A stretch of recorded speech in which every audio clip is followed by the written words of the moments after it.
चलिए, निश्चिंत बैच की अगली क्लास में हम आपका अभिनंदन करते हैं और आज हमें वैद्युत चालन पर बात करनी है बाके बिहारी के नाम के साथ में। चैप्टर है वैद्युत चालन।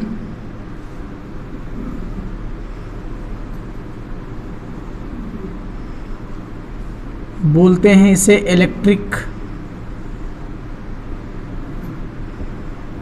कंडक्शन। वैद्युत चालन में कुछ महत्वपूर्ण टॉपिक्स को तुम्हें समझना है, जैसे अपवाह वेग के आधार पर ओम के नियम का डेरिवेशन, ड्रिफ्ट वेलोसिटी के बेसिस पर। आपको स्पेसिफिक रेजिस्टेंस पढ़ना है, स्पेसिफिक कंडक्टिविटी पढ़ना है और करंट डेंसिटी कंसेप्ट को भी समझना चाहिए। तो कुछ चीज़ें तो आप लोग मेरे साथ साथ अपने आप पढ़ा करिए और हमारी डेली क्लास तुम्हें एक बार रिकॉल करवाती है, याद करवाती है कि तुम इंटरमीडिएट का बोर्ड एग्ज़ाम देने जा रहे हो और प्रतिदिन वन चैप्टर हम फिनिश करके आपको हर चैप्टर से जोड़ने की कोशिश कर रहे हैं। ऐसा कोई दावा नहीं है कि यहीं से बोर्ड एग्ज़ाम में आ जाएगा, लेकिन ये दावा ज़रूर है कि अगर इसी तरह से पढ़ते रहोगे तो कोई फेल तो हो ही नहीं सकता और मार्किंग अच्छी ही हो जाएगी। तो आइए चलते हैं धारा घनत्व के कॉन्सेप्ट में। सबसे पहले धारा घनत्व क्या है?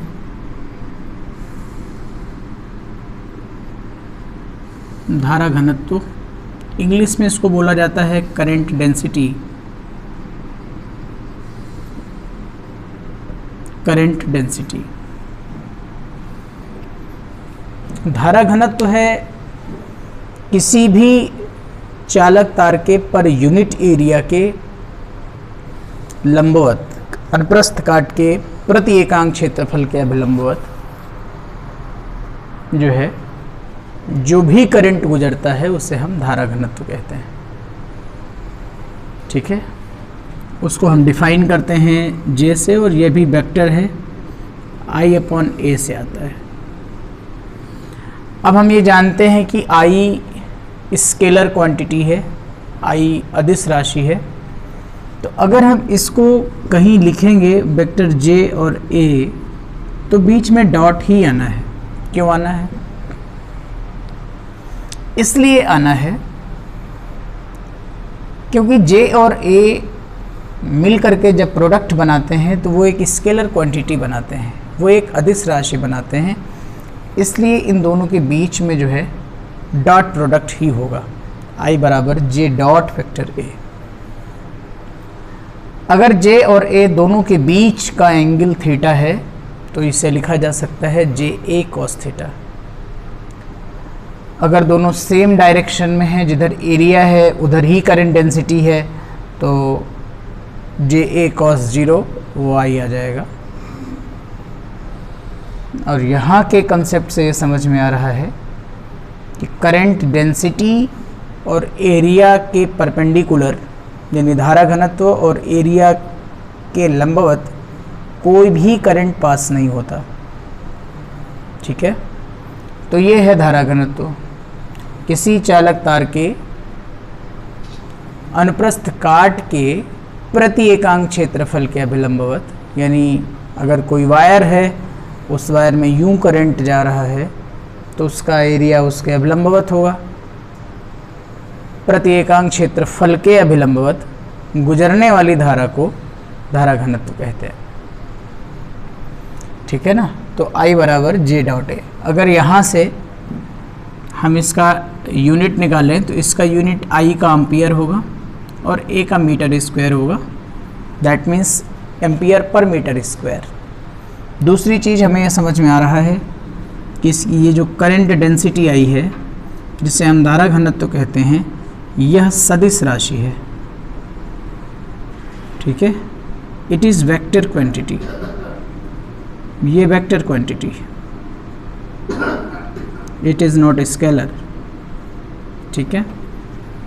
ये धारा घनत्व है। धारा घनत्व के बाद में हम आगे पढ़ेंगे अगला टॉपिक विशिष्ट प्रतिरोध, called in English specific resistance.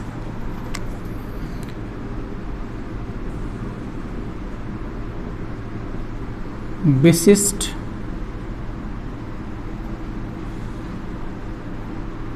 प्रतिरोध।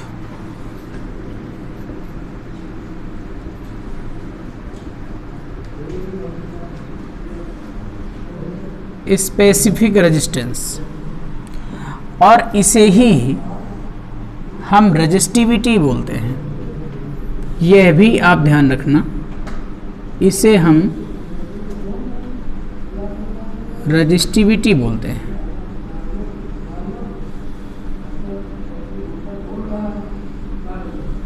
प्रतिरोधकता यानी रेजिस्टिविटी कहते हैं। तो पहली चीज तो एक यही ध्यान रखना है कि विशिष्ट प्रतिरोध का ही दूसरा नाम प्रतिरोधकता है। यहाँ भी बड़ा कन्फ्यूजन है, हम लोग कभी कभी इसी लाइन पर कन्फ्यूज होते हैं। तो विशिष्ट प्रतिरोध को प्रतिरोधकता कहते हैं, लेकिन विशिष्ट चालकता को चालकता नहीं कहते हैं। सो इस बात का ध्यान रखिएगा कि विशिष्ट प्रतिरोध को तो प्रतिरोधकता कह सकते हैं, लेकिन विशिष्ट चालकता को केवल चालकता नहीं कह सकते हैं। इसलिए ये बात आपको ध्यान में देना है बार बार। होता क्या है, जैसे मान लीजिए ये चालक तार में करंट फ्लो हो रहा है और ये वायर की जो लेंथ है वो स्मॉल एल है, और इसके बीच का जो अक्रॉस वोल्टेज है यहाँ से यहाँ तक वो V है। करंट जिधर जा रहा है, पॉजिटिव टू नेगेटिव करंट जाता है, उधर ही इलेक्ट्रिक फील्ड भी होगा। इस वायर को कुछ इस तरह से बनाइए ताकि इसका सेक्शन एरिया दिखाया जा सके। इसमें यूं करंट जा रहा है, तो इसमें जो भी इलेक्ट्रिक फील्ड आएगा E, और इसका जो भी धारा घनत्व होगा J, इन दोनों का जो रेशियो होता है, और वो भी मैग्नीट्यूड में, उसकी वेक्टर क्वांटिटी से इसका मतलब नहीं है, क्योंकि विशिष्ट प्रतिरोध या स्पेसिफिक रेजिस्टेंस भी एक स्केलर क्वांटिटी है, यानी इसके केवल मॉड फॉर्म से इसका रिलेशन है, ठीक है। E/J, अगर हम यहाँ से E को डिफाइन करें तो हम कह सकते हैं E बराबर वोल्टेज अपॉन लेंथ, और अगर J को यहाँ से डिफाइन करें तो J इक्वल टू I/A। तो ये रो बराबर आ जाएगा V/L इंटू I/A। अब ये जो आपका V/I आया है, ये V/I क्या कहलाता है, रेजिस्टेंस R कहलाता है, V/I। तो रो बराबर आ जाएगा ARL, ठीक है। क्या जाता है, रो बराबर AR/L। यहाँ पर अगर हम इसका यूनिट निकालना चाहें तो ये मीटर स्क्वायर होगा, ये ओम होगा, और ये मीटर होगा। यानी इसका जो SI यूनिट होगा वो ओम मीटर होगा, विशिष्ट प्रतिरोध का SI यूनिट ओम मीटर होगा। यहाँ एक बात हमें और समझनी चाहिए, जब हम इस रो को देखते हैं तो हमारे दिमाग में एक बात चलती है कि इस रो को देखने पर जैसे जैसे इसका एरिया बढ़ता चला जाएगा वैसे वैसे रो बढ़ता चला जाएगा, जैसे जैसे L घटती चली जाएगी वैसे वैसे रो घटता चला जाएगा। ये गलत है। ये गलत का मतलब ये है कि यहाँ से ये कॉन्सेप्ट नहीं निकाला जाता है, बल्कि स्पेसिफिक रेजिस्टेंस या रेजिस्टिविटी किसी पदार्थ का लक्षण है।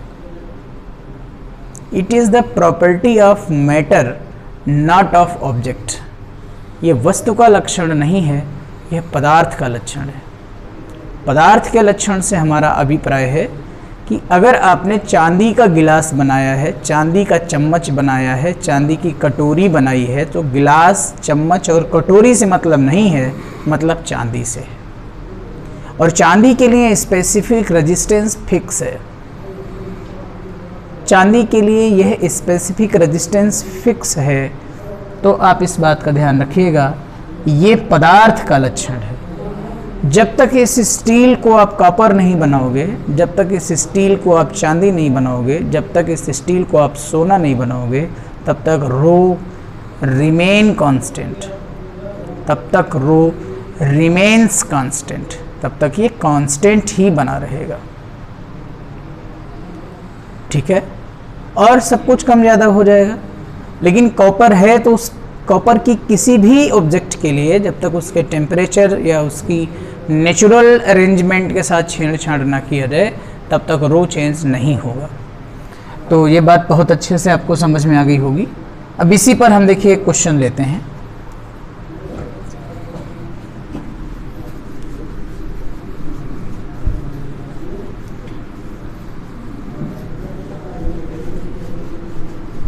जैसे मान लीजिए नॉर्मली कोई पदार्थ है जिससे चालक तार बनाया गया है, और इस चालक तार की कुछ लंबाई मान लीजिए L है।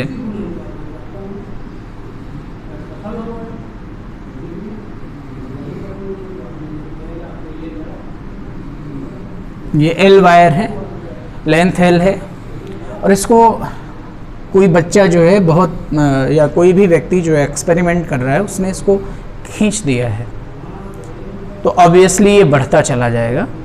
मान लीजिए बड़ा डेलिकेट है, थोड़ा नर्म है, मुलायम है वायर, तो ये बढ़ता चला जाएगा।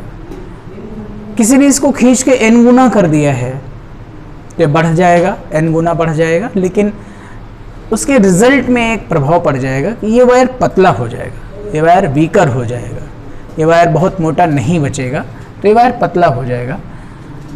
इसका मतलब ये है कि इसका अनुप्रस्थ काट का जो एरिया है वो कम हो जाएगा और उसी रेशियो में लेंथ बढ़ती जाएगी।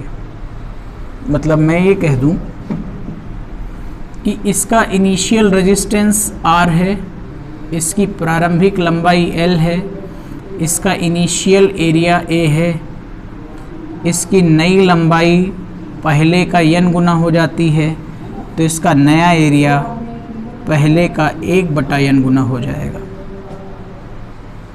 ठीक, हमसे क्वेश्चन ये पूछता है कि बताइए अब रेजिस्टेंस कितने गुना हो जाएगा, कितने गुना रेजिस्टेंस हो जाएगा।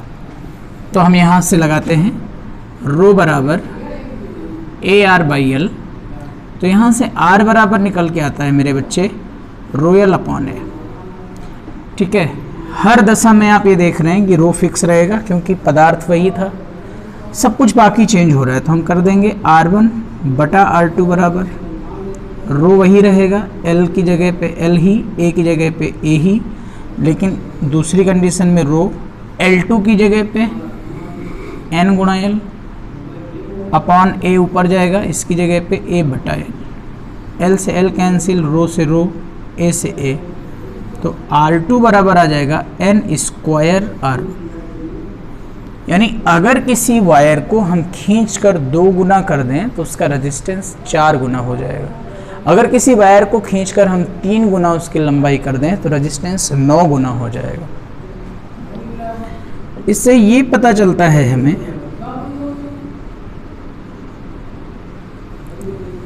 रो L अपॉन A, इससे हमें ये पता चलता है, इससे हमें ये पता चल रहा है कि लेंथ जितनी बढ़ेगी रेजिस्टेंस उतना ही बढ़ेगा, और एरिया जितना बढ़ेगा रेजिस्टेंस उतना ही घटेगा। यानी एक मोटे वायर का रेजिस्टेंस कम होता है और एक पतले वायर का रेजिस्टेंस ज़्यादा होता है क्योंकि उसका एरिया कम होता है। यही कारण है कि केबल वगैरह थोड़े मोटे लिए जाते हैं ताकि उनका रेजिस्टेंस कम हो जाए, और रेजिस्टेंस कम होने की वजह से वो कम गर्म होंगे, उनमें हीट कम क्रिएट होगा और आसानी से करंट फ्लो हो सकेगा। ठीक है, आगे बढ़ेंगे।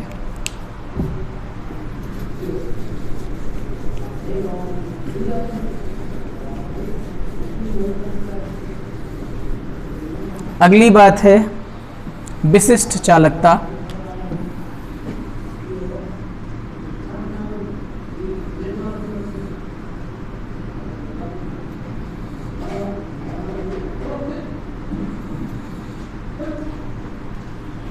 इसको बोलेंगे स्पेसिफिक कंडक्टिविटी, लेकिन इसे खाली कंडक्टिविटी नहीं बोला जाएगा। और ये क्या होता है, ये विशिष्ट प्रतिरोध का उल्टा होता है। विशिष्ट प्रतिरोध के व्युत्क्रम को विशिष्ट चालकता कहते हैं और इसे हम सिग्मा से रिप्रेजेंट करते हैं। सिग्मा बराबर 1/ρ। अभी हम थोड़ी देर पहले रो के बारे में पढ़ के आए हैं। रो बराबर वेक्टर ई बाई वेक्टर जे, तो ये सिग्मा बराबर होगा 1 वेक्टर ई बाई वेक्टर जे, तो ये वेक्टर जे ऊपर आएगा और ये बनेगा वेक्टर जे बराबर सिग्मा वेक्टर ई। वैसे ये थोड़ा महत्वपूर्ण है, ये महत्वपूर्ण है थोड़ा, ये छोटी सी प्रूविंग है, लेकिन उत्तर प्रदेश बोर्ड की परीक्षाओं में कई बार पूछी गई है। यहाँ अगर हम इसकी यूनिट निकालें सिग्मा की, तो चूंकि रो की यूनिट आई थी ओम मीटर, या ऐसे भी लिख सकते हो ओम इंटू मीटर, और चूंकि 1/ρ को सिग्मा कह रहे हो, इसलिए ये ओम इनवर्स हो जाएगा और मीटर इनवर्स हो जाएगा। ओम इनवर्स को एक और भाषा में आप महो कह सकते हो, इंटू मीटर इनवर्स हो जाएगा। विशिष्ट चालकता का मात्रक साइमन भी होता है, यह भी आप लोगों ने पढ़ा होगा। तो अक्सर यह भी प्रश्न पूछा जाता है कि साइमन किसका मात्रक है, तो उसका उत्तर होगा वो विशिष्ट चालकता का मात्रक है साइमन। तो इस तरह से बेटा विशिष्ट चालकता के बारे में और विशिष्ट चालकता का ये छोटा सा जो आप देख रहे हैं डेरिवेशन, ये भी महत्वपूर्ण है, आप इसे भी पढ़ लीजिएगा। आगे हम बढ़ेंगे।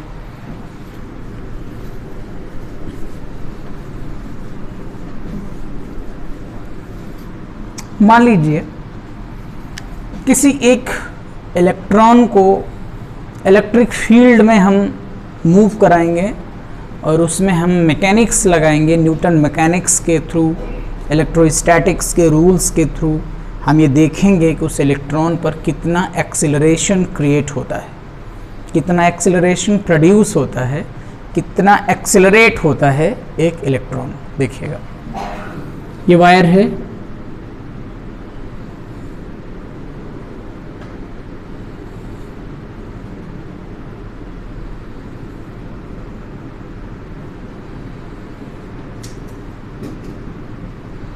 लेंथ L है, ये इलेक्ट्रिक फील्ड है, तो इलेक्ट्रॉन डेफिनेटली इधर से इधर आ रहा होगा, इधर इलेक्ट्रॉन आ रहा होगा, करंट उधर जा रहा होगा A से B की तरफ। और ये जो वायर लिया है हमने, इस वायर का जो आयतन है उसके 1 मीटर क्यूब या 1 यूनिट आयतन में स्मॉल n इलेक्ट्रॉन्स हैं, स्मॉल n इलेक्ट्रॉन्स इसमें उपस्थित हैं। लेकिन हम किसी एक इलेक्ट्रॉन की किसी भी समय बात कर रहे हैं, तो इस समय चूंकि इलेक्ट्रिक फील्ड है, इलेक्ट्रॉन है, तो ये इलेक्ट्रॉन फोर्स एक्सपीरियंस करेगा इस इलेक्ट्रिक फील्ड की वजह से। ये इलेक्ट्रिक फील्ड की विपरीत दिशा में इलेक्ट्रॉन आकर्षित होता है, हम सब जानते हैं। तो जब आकर्षित होगा तो आकर्षण बल लगेगा, तो हम कहेंगे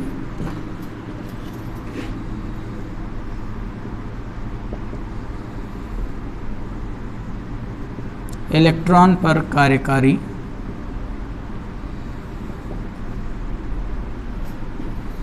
स्थिर वैद्युत बल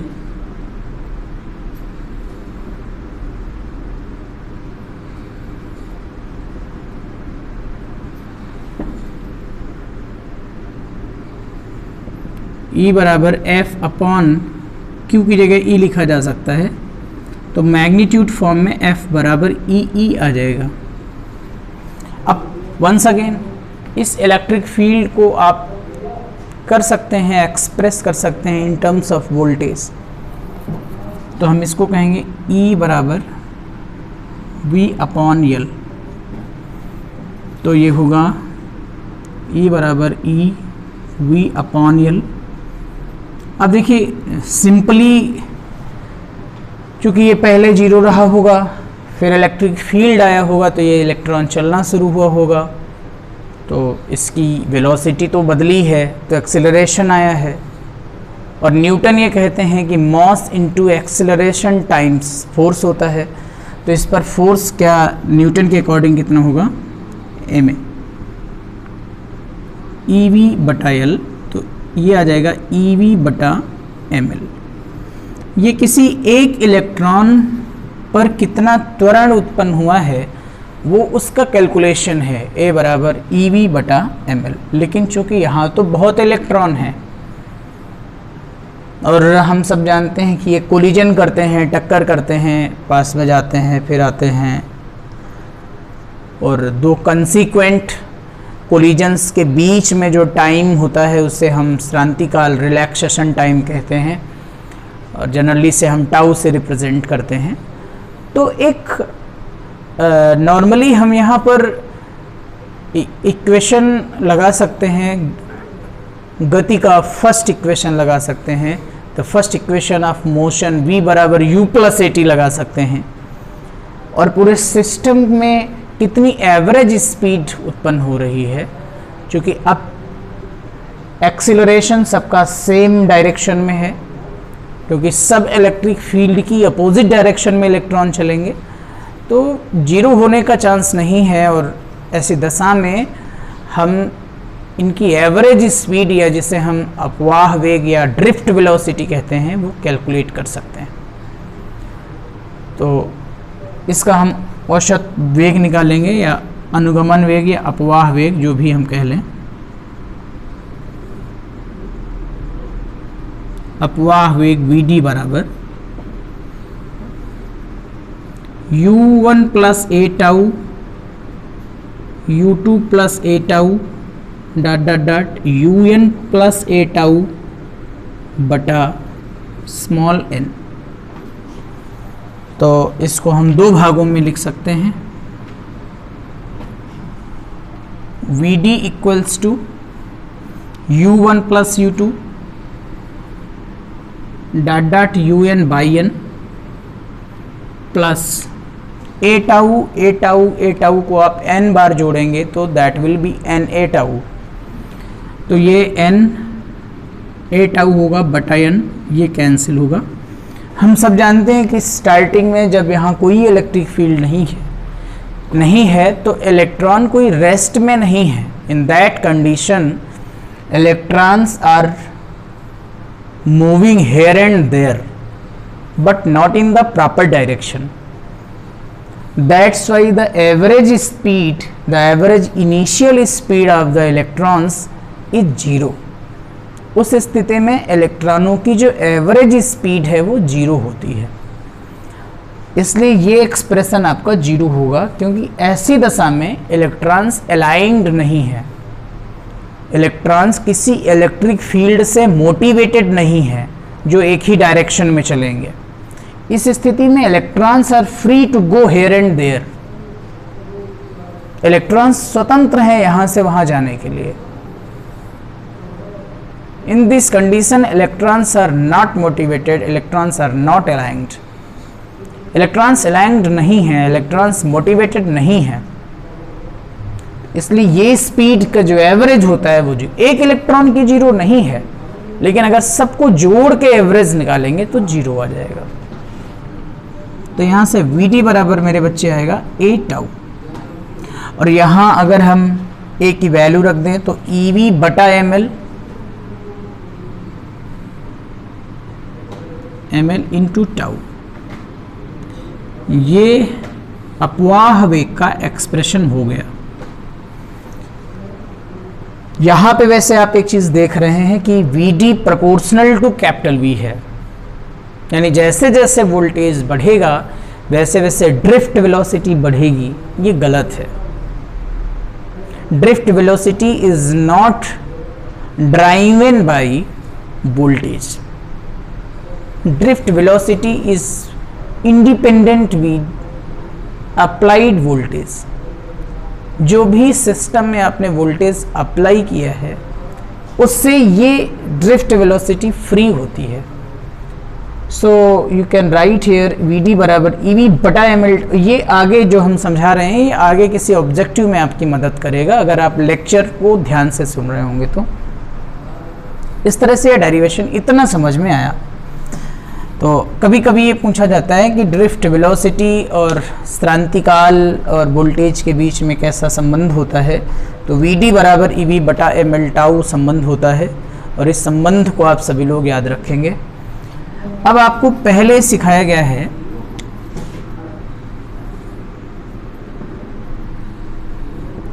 I बराबर N E A V D पढ़ा है हम सब ने. तो यहाँ से वी डी की वैल्यू रखी जा सकती है ई वी बटा एम एल इंटू टाउ. तो v अपॉन आई को अगर हम करें तो v अपॉन आई बराबर होगा एम एल बटा N E square tau into A. ये जो हम देख रहे हैं यही ओम्स लॉ है और हम पढ़ रहे थे अपवाह वेग के आधार पर ओम के नियम का सत्यापन. वेरिफिकेशन ऑफ ओम्स लॉ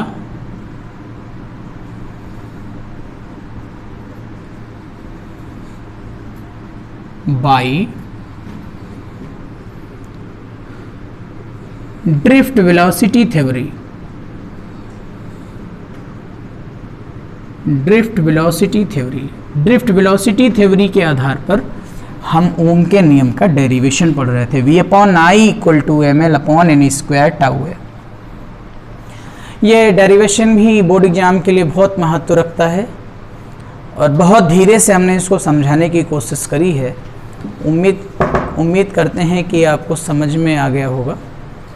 तो इस तरह से ये हमारा ओम के नियम का सत्यापन फिनिश हो जाता है और कायदे से आपको चाहिए कि इसी के साथ अपने घर में आप ओमी परिपथ, अनओमी परिपथ, ओम का नियम, इस तरह की छोटी छोटी बातें हमारे साथ ही पढ़ते चलें.